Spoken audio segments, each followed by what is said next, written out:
salut à toutes et à tous, bienvenue, j'espère que vous allez bien. Alors critique de la trilogie Oceans oblige, j'ai dû enfiler la veste de costard, comme Georges Clooney, et puis également prendre un petit café, voilà, ça est pas de mal. Quoi d'autre Bah non, c'est à peu près tout pour commencer cette vidéo. Alors pour être tout à fait honnête avec vous, Steven Soderbergh, qui a réalisé la trilogie Oceans, eh bien c'est un réalisateur à qui je me suis très peu intéressé tout au long de mon parcours de cinéphile. En fait voilà, j'ai vu très peu de films de lui, hormis la trilogie Oceans que j'ai vraiment découvert récemment. À part ça, voilà, j'ai découvert Magic Mike au cinéma il y a 10 ans, qui se concentre sur le milieu du striptease, qui réserve bien sûr son lot de scènes cocasses, comme vous pouvez l'imaginer. Mais voilà, j'avais passé un très bon moment. Je trouvais vraiment que les images étaient magnifiques, c'était vraiment très bien réalisé. Et puis c'était très divertissant quoi l'histoire, donc voilà, ça c'était un sans faute. Par contre, à côté de ça, j'étais parti voir Che Guevara, première partie, voilà son biopic sur Che Guevara, sorti il y a plusieurs années aussi, avec un pote. Par contre là, j'étais sorti du cinéma au bout de 10 minutes de film je crois, tellement je me faisais suer. Ah mais là c'était vraiment comme un somnifère quoi, je m'endormais devant le film, donc voilà. J'avais fini par partir avec mon pote qui était d'accord avec moi. Et sinon à part ça, bah voilà, j'ai rien vu de lui, voilà, je suis allé voir vite fait sa filmographie sur Wikipédia.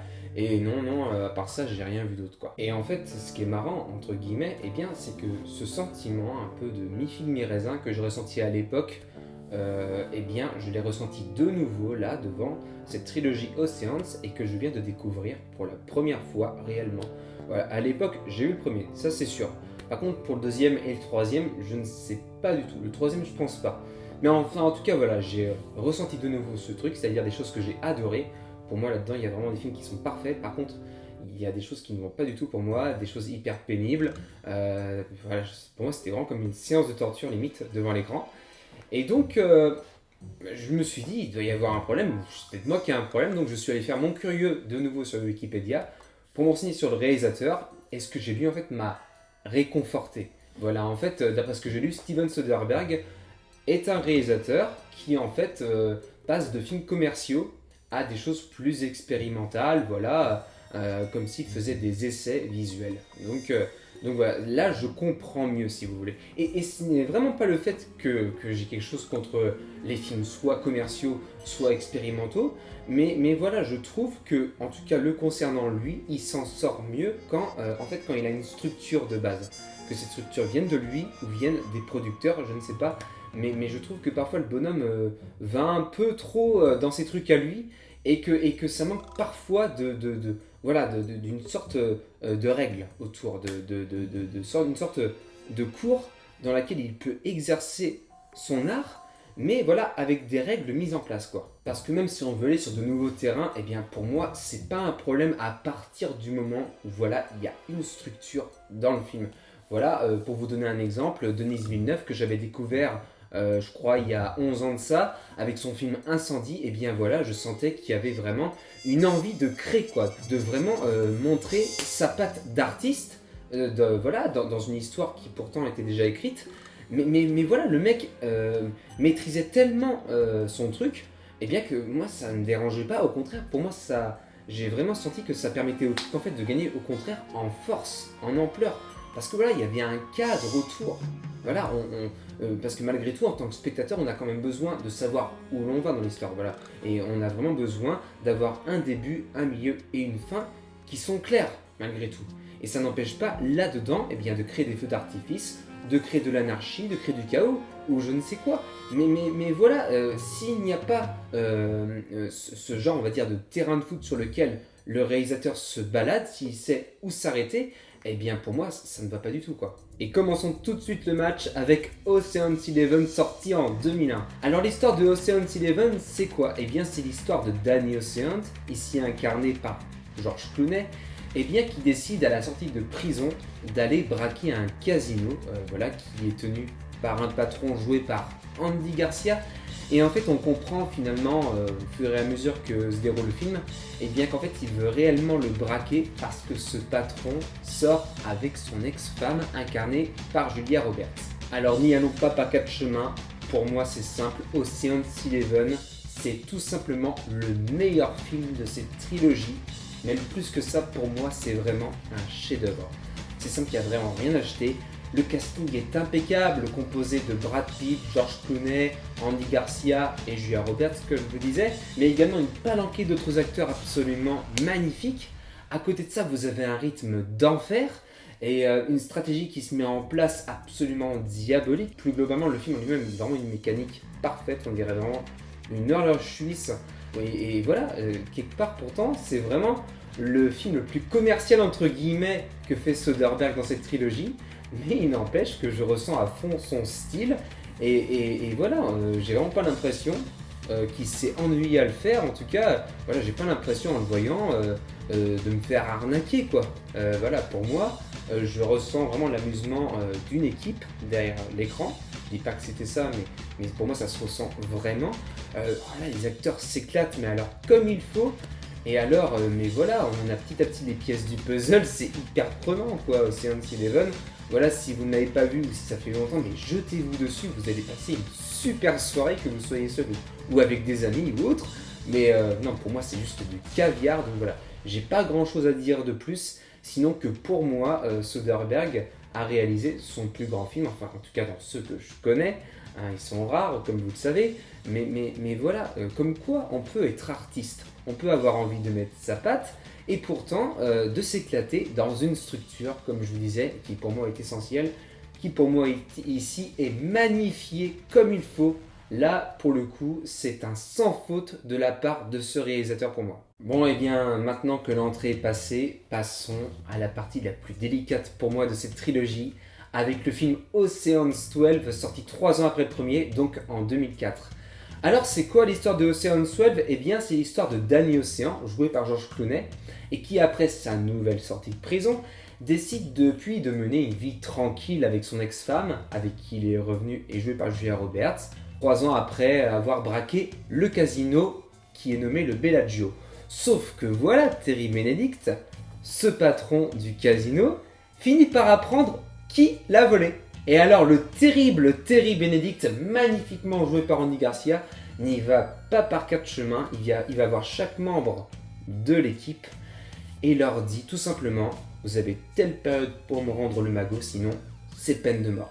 Voilà, c'est pas plus compliqué que ça. Donc déjà de base, l'histoire est vraiment très intéressante je trouve, très prenante, voilà, on se croirait dans le Parrain numéro 2 quoi, dès le début.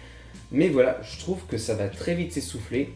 Et pour moi, le premier problème vraiment de ce film, c'est que Soderbergh, eh bien, met en image des personnages qui, pour moi, sont mous et qui n'ont rien à raconter. En fait, j'ai l'impression que dans ce film, il se complaît tout seul avec ses personnages. Voilà que c'est en mode, bah voilà, vous avez adoré ces personnages, donc je les remets devant la caméra. Et voilà, mais par contre, ils vont pas dire grand-chose, ils vont pas forcément être comme vous le pensiez. Donc voilà, on retrouve quand même ce côté un petit peu, comment dire, où il essaie d'expérimenter des choses, où ces personnages prennent des pauses, où ils disent pas forcément tout le temps des trucs qui font avancer l'histoire en fait.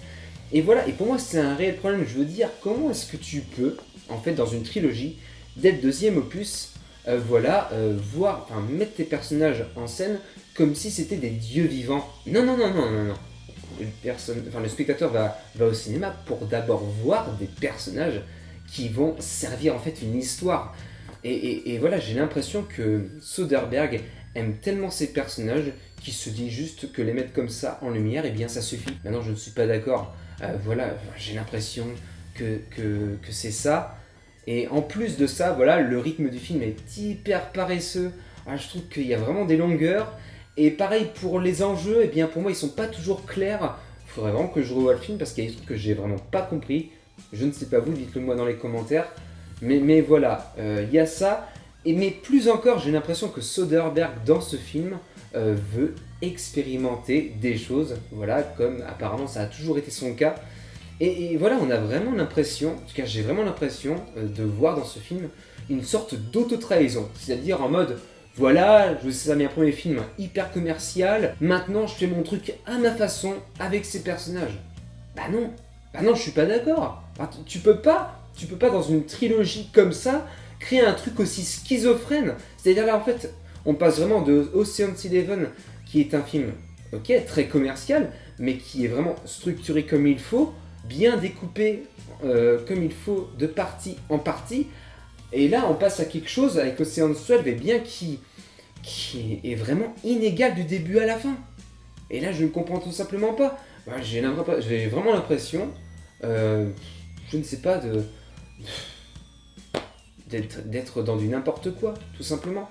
Du n'importe quoi qui parfois est beau, vraiment, peut-être que vous allez me trouver dur, mais je ne peux pas dire le truc autrement. Pour moi, c'est une catastrophe ce film. Et vraiment, même s'il y a des choses très bien, la photographie qui est toujours aussi belle, les acteurs qui sont toujours aussi bons, un Vincent Cassel qui arrive en nouveau voleur dans ce métrage, eh bien pour moi ça ne suffit pas. Ça ne suffit pas à sauver la catastrophe. Et même cette scène de toute fin avec Vincent Cassel, où l'on comprend comment est-ce qu'il a réussi à voler telle relique dans tel musée en passant par les lasers. Non, ça ne suffit pas, ça ne suffit pas du tout. Pour moi, là, il a vraiment fait ce film, mais de façon hyper paresseuse. Pour moi, il n'a pas voulu donner plaisir, mais alors pas du tout aux spectateurs. Là, pour moi, c'est vraiment un ratage total, et pourtant, les critiques ont été apparemment dithyrambiques concernant également ce métrage. Mais bon, peut-être, mais je ne comprends vraiment pas, quoi. En fait, je ne dis pas que Soderbergh manque d'humilité, mais pour moi, c'était vraiment pas du tout le bon moment pour expérimenter quoi que ce soit tant qu'il était dans la trilogie Ocean's. Enfin, je veux dire, c'est comme si à l'époque, à partir de Die Hard 2 avec Bruce Willis, on était parti dans autre chose, quoi, que le film d'action tel qu'on l'aime, certes très bien fait, hein, mais voilà, c'est-à-dire, il faut savoir dans quoi on est. Et pour moi, là, Soderbergh, avec Ocean's 12, était complètement hors sujet. Et pourtant, c'est vraiment dommage parce qu'on a quand même l'arrivée au casting de Catherine Zeta-Jones, qui est absolument géniale, également Don Cheadle, bien sûr. Mais voilà, je ne comprends pas ce qu'il a voulu faire. Ou alors je comprends trop bien, justement. Mais pour moi, s'il avait vraiment voulu faire un film expérimental, un film d'auteur, pour moi, il aurait fallu attendre la fin de cette trilogie. Pourquoi pas reprendre ces personnages et faire avec eux un film méta. Mais là, c'est pas là que personnellement j'attendais. Là, je voulais personnellement, après le premier film, m'éclater de nouveau comme dans le premier. Mais alors déjà qu'on n'a plus de casino dans ce métrage, voilà, là c'est dans un musée que ça se passe. Là, t'enlèves en plus le côté hyper divertissant de la chose. Non, c'était un calvaire et j'étais vraiment content lorsque le générique est arrivé, quoi. Enfin, on termine avec Ocean's 13, sorti encore 3 ans plus tard, donc en 2007, et qui est un film, disons, qui m'a fait bugger, tout simplement. Pourquoi est-ce que j'ai eu ce sentiment devant? Eh bien, tout simplement parce qu'il est plein de fautes de mauvais goût, mais à la fois également plein de promesses pour voir Soderbergh peut-être plus tard réaliser en fait son Ocean's ultime. En fait, en découvrant Ocean's 13, donc voilà, oui, donc j'ai vraiment vu, je crois, pour la première fois, eh bien j'ai vraiment eu comme une sorte de slalom psychologique où en fait je passais du rouge au vert, au rouge, au vert. Ça n'a été que ça du début à la fin. C'est quoi l'histoire de Ocean's 13? Eh bien, si vous voulez, c'est l'histoire du mentor de Danny Ocean, joué par George Clooney, qui fait un arrêt cardiaque parce que voilà, il devait signer un contrat avec Willy Bank, joué par Al Pacino, et ce afin d'ouvrir ensemble un hôtel casino. Sauf que voilà, au dernier moment, Willy Bank lui dit non, en fait je l'ouvre tout seul et toi tu dégages. Donc voilà, arrêt cardiaque, et donc de ce fait, la bande de Danny Ocean va vouloir se venger de ce mec en faisant ce qu'ils savent faire de mieux. Alors déjà, pour commencer avec les tics qui font tiquer de ce film, pour moi le gros souci, voilà, central de ce métrage, ça me fait mal de le dire, mais c'est le personnage joué par Al Pacino et qui s'appelle Willy Bank, qui n'est autre que le rival depuis toujours de Benedict, donc antagoniste du groupe dans le premier et deuxième opus. Pourquoi c'est un problème pour moi? Eh bien tout simplement parce que c'est un bouffon à mes yeux. Vraiment un bouffon de ouf. Et si vous voulez, ça me dérange pas quand il y a des bouffons dans un film. Voilà, si c'est bien écrit, si c'est fait exprès également. Surtout d'ailleurs. Mais là, non seulement ce n'est pas fait exprès, mais en plus ce personnage est caricatural à souhait, je trouve. Enfin, voilà. Le problème, pour vous donner une comparaison, eh bien avec Terry Benedict, qui était l'antagoniste du groupe, comme je vous disais dans le premier et deuxième opus, eh bien lui, il était très malin. Voilà, fallait vraiment lui cacher des choses quant au futur braquage. Sinon, il voyait les indices. Ici, avec le personnage d'Al Pacino, non seulement il y a les indices sous ses yeux, toutes les 5 secondes, on va dire, mais en plus, il voit rien, quoi. Il voit rien. C'est une catastrophe. C'est une catastrophe tant on lui donne tout dans la main et qu'il ne voit pas le danger arriver. Enfin voilà, on ne peut pas faire plus clair. Voilà, si vous voulez, c'est comme si vous étiez sur la plage et que vous disiez à votre femme je vais aller dans l'eau alors que vous voyez les ailerons de requin, quoi. Enfin, c'est exactement pareil. Et déjà, de base, ça pose un réel souci dans le film, puisqu'on se dit de toute façon, vu comment est-ce qu'il est stupide, c'est pas du tout un danger pour le groupe et le groupe va pouvoir le braquer sans problème, quoi. Et là où sa débilité m'a vraiment sauté aux yeux personnellement, eh bien, c'est lorsqu'il revoit Danny Océan, joué par George Clooney, lui qu'il a déjà vu une première fois sur le chantier du casino, et où il lui avait dit t'as fait du mal à mon mentor, va falloir que tu rectifies le tir. Donc là, il le revoit une seconde fois dans une salle de boxe lors du jour d'ouverture du fameux casino. Et puis après, voilà, il y a tout un tas d'accidents qui se passent dans le lieu, et il ne va pas se dire, si vous voulez, un seul instant, comme quoi ce serait la faute de cet homme. Non, il ne se dit pas ça. Il y va, il regarde les choses, il est en mode ahuri, mais c'est tout, quoi. Et c'est là où ça pose problème pour moi, c'est qu'il y a vraiment un problème de finesse d'écriture, contrairement aux 2 premiers films où Terry Benedict était absolument génial, où l'on avait peur de lui, vraiment, comme d'un requin.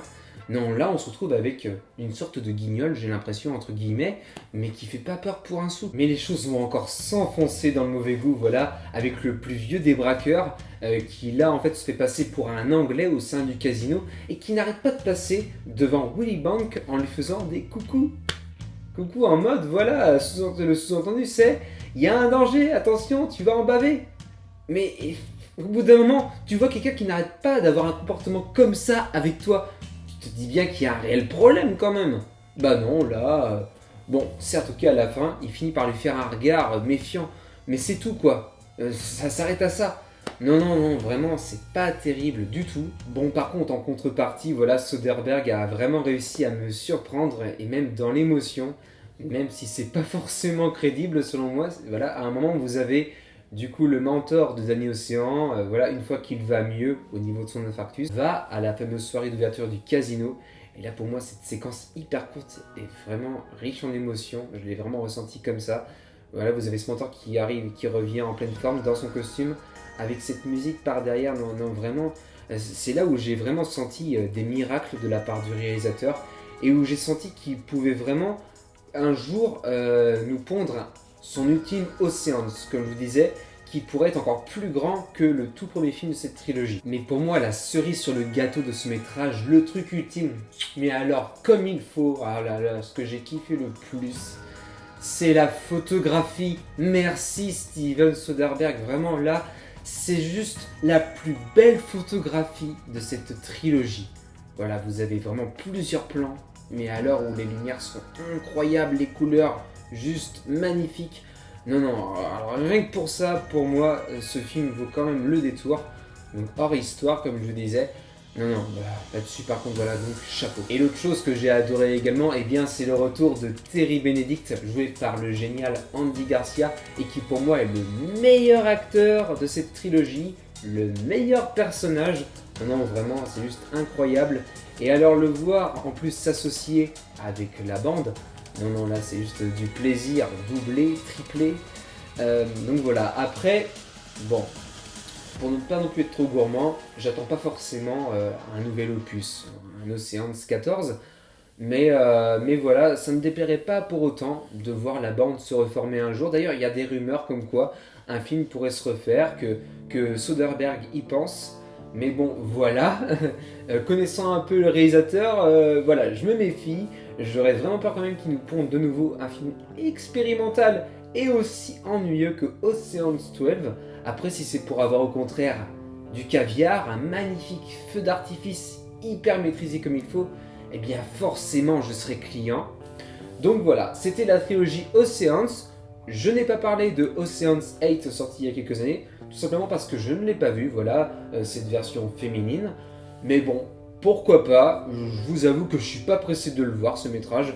Vraiment, il me tente pas, hein. Ça n'a rien à voir avec le fait d'avoir un casting féminin, mais c'est juste que si c'est pour avoir la même chose, mais juste avec un sexe différent, bah je vois pas l'intérêt, mais comme avec d'autres remakes bien sûr, de plusieurs films. En tout cas voilà, que ce soit chez vous ou bien en salle, regardez cinéma toujours, mangez cinéma, et voilà, à côté de ça, n'hésitez pas à liker, à partager, à vous abonner, parce que voilà, on a remarqué que vous étiez de plus en plus nombreux et nombreuses à regarder ce qu'on fait, donc déjà un grand merci. Donc si vous voulez rien louper de nos prochaines vidéos, vous savez ce qu'il vous reste à faire, et sur ce je vous dis Casino Kenavo.